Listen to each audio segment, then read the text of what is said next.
Sudraba ekonomika Latvijā ir šobrīd dzīves realitāte un nepieciešamība. Visā Eiropā cilvēki noveco, un mēs neesam nekāds izņēmums. Kas nozīmē, ka cilvēkiem, kuri vēlās, un tā ir brīvprātīga izvēle, piemēram, sagaidot savus pensijas gadus, turpināt aktīvu dzīvi, turpināt būt daļai no aktīvā ekonomiskajiem procesiem, veidot savus uzņēmumus, iet strādāt kādus nelielus darbiņus, turpināt būt, kā saka, tajā dzīves burziņā. Un šobrīd mums, arī Latvijai, no tā arī ir ekonomisks labums. Labi, kad ir šādi projekti, kas apvieno ne tikai Latvijas seniorus, bet arī starptautiskas organizācijas, kuras dalās savā pieredzē un dalās ar rezultātiem. Un, protams, pēc tam nāk pie mums ar priekšlikumiem.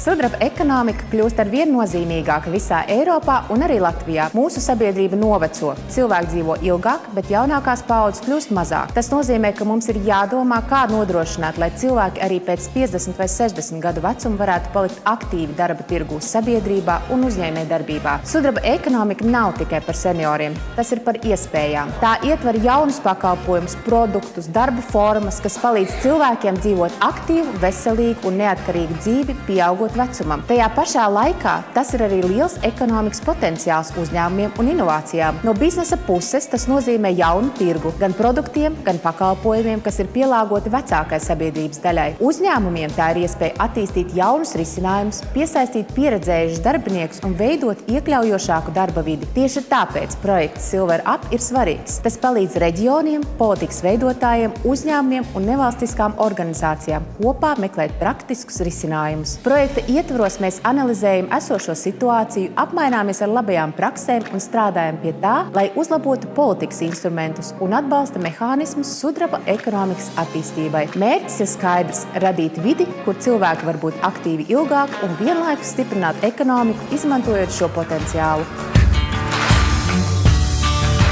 Manuprāt, sudraba ekonomika Latvijā vēl nav pilnībā apzināts un izmantots attīstības resurss, lai gan sabiedrības novecošanās padara šo jautājumu arvien aktuālāku. Tas ir skaidrojams ar to, ka Latvijas sabiedrība vēl nav pilnībā novērtējusi faktu, ka sabiedrības novecošanās ir neatgriezenisks process un ka mūsu sabiedrība vairs nekad nebūs tik jauna kā agrāk. Un turklāt mūsdienu cilvēkiem jebkurā vecumā ir arvien augstākas prasības pret dzīves kvalitāti. Tāpēc ir svarīgi pārskatīt politiku un rādīt vairāk iespēju senioriem iesaistīties gan darba tirgu, gan mūža izglītībā un sabiedriskajā dzīvē. Starptautiski pasākumi šajā ziņā ir būtiski, jo tie ļauj mācīties no citu valstu pieredzes, veidojot iekļaujošo sabiedrību un sudraba ekonomiku.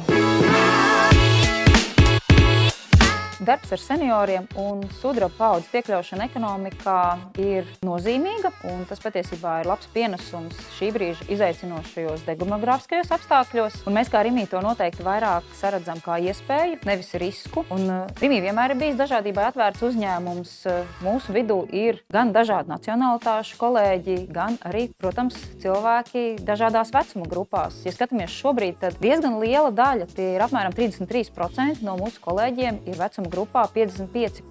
Un mums tā ir kā iespēja. Tas ir lielisks pienesums arī kolektīvam, jo šie cilvēki viņus varētu raksturot ar stabilitāti, un, protams, arī ar dzīves pieredzi un dažādu veidu citu pieredzi, kur viņi bieži vien uzņemas arī mentora lomu, nebaidās dot padomus arī kolēģiem, un arī jaunāki kolēģi labprāt vēršas, lai iegūtu šo skatījumu šiem kolēģiem par kaut kādu vienu vai otru darba jautājumu. Tāpēc mēs kā Rimī noteikti to saredzam kā iespēju, un gala rezultātā tas ir arī, protams, pienesums ekonomikai, tas ir vairāk darba rokas, tas ir šis ekonomiskais aspekts, un mums kā darba devējiem arī tas noteikti ir pluss, tāpēc mēs to redzam tikai kā ieguvumu gan mūsu kolēģiem, gan arī Latvijai kopumā.